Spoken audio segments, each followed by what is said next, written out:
Nga Neqicen. Në vitin 2015 u zgjirua filmi 100 Years me aktorin John Malkovich dhe regjisorin Robert Rodriguez. Po ky film nuk ka me u shfaq deri më 18 nëntor të vitit 2115. Imagjinone, gjenerata jon kur nuk ka me pa këtë film. Filmi është i mbyllur në një kasafort moderne e që do të hapet vetëm pas 100 vitesh.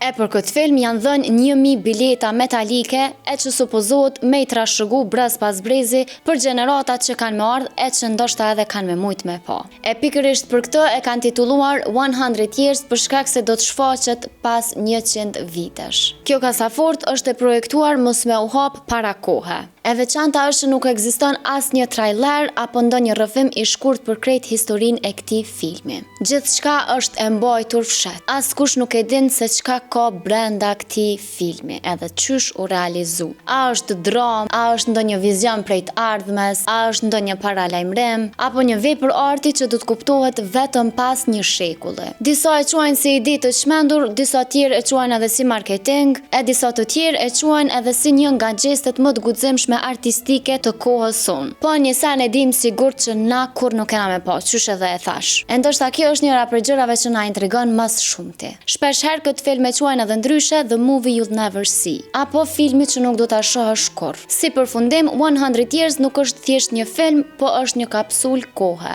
Një mesazh për njerëzit që ende nuk kanë lindur. Na gjenerata jon veç mundemi me fol për këtë film, por ata që do të jetojnë në vitin 2115 do ta shohin. Deri atëherë mbetet një mister i mbyllur e për ne për gjithmonë. E unë po du me dit a jeni persona intrigues, a ju kishë interesu që ka mrena këtij filmi, edhe a keni dëgju për këtë histori të këtij filmi apo jo.